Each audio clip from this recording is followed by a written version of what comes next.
Okay, let's do another example. So this comes out of the book. It's example 312, and the things I want to highlight here, the fact that we're still dealing with an ODE.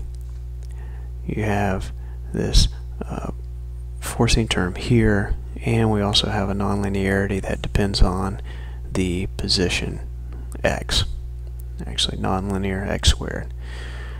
You're given some boundary conditions, so we know natural boundary conditions at x is equals 0, it's set to 1. At the other side, the natural boundary condition is 0.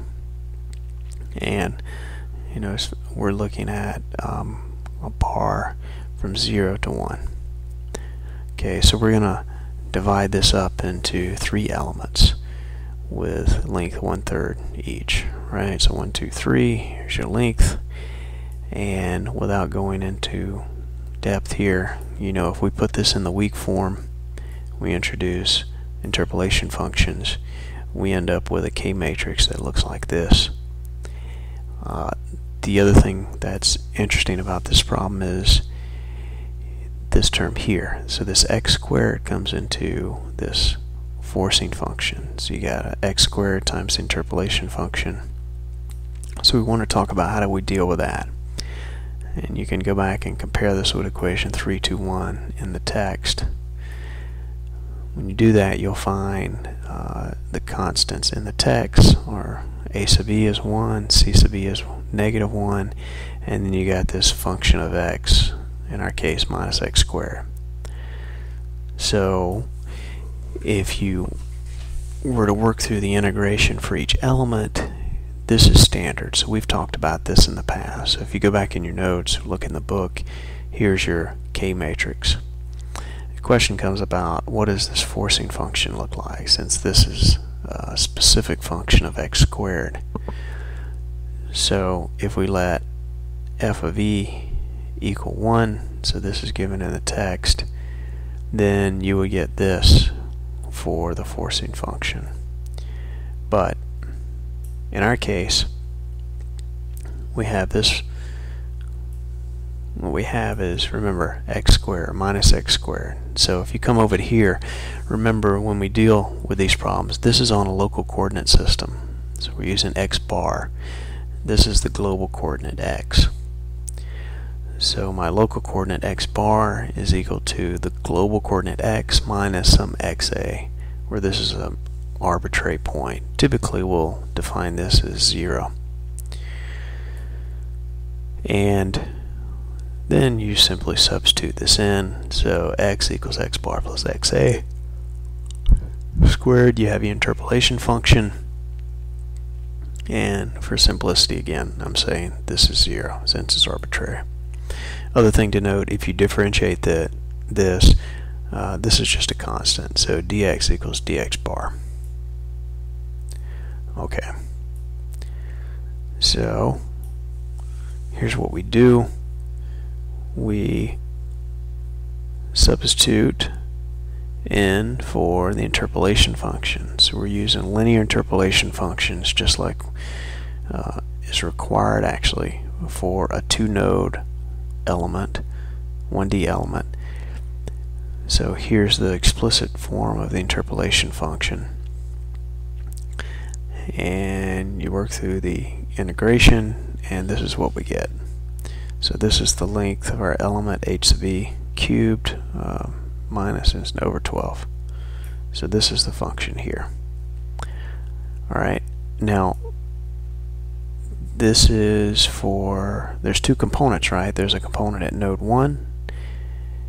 You notice we have interpolation function psi sub 1. At the other node for this element, remember it's a 2-node element, you substitute in interpolation function at 2. If you look in the book, you'll find it's x bar over he. Now we've got x bar squared. You work this out, here's what we have. Right? So for a single element, plug this in, or simplified, here is your force for that element. Alright, so now plugging in specifically for our problem where we know he is 1/3, here is k, or write this out. Here's the form. Here's what we get for f, and here's another example of how we add these together. So remember, we have 3 elements, so this is element 1, 2, and 3. So I put this into a larger set of or array. So for each element, remember, it's a 2 by 2. Okay, so this acts on node 1 and 2. For the second one, it's on node 2 and 3. So that element's embedded inside. And then for the third element, it's node 3, 3 and 4. Alright, so down here. And then you just add all those up. And that gives you the total K matrix for that entire bar with 3 elements. So remember, for 3 elements you have nodal solutions, or you have 4 nodes, right? If I go back up, remember, we have nodes 1, 2, 3, and 4. So that's what we solve for when we do the discretization and set up the linear algebra problem. And then similar, here's your force. So this is just the constant, and it gets applied to nodes 1 and 2. Here's node 2 and 3, and 3 and 4. So here's your forcing function. And then lastly, remember, our boundary conditions were -1 and 0. Remember, you got to be careful with the minus sign. The general form of this is given by this equation in Reddy's book. So then we take our boundary conditions Q plus F, and we get this. And at that point, once you know F and Q and you know K, if you come back to, I thought we had written this down, but perhaps we didn't. Ultimately, what we're looking for is the nodal solutions. Where did we define them? What is our independent variable? U. So remember, U is a function of these interpolation functions and a set of unknown constants. Those unknown constants are U1, U2, U3, and U4. So to solve that, what you have to do is you have to invert this, and it gets multiplied times this.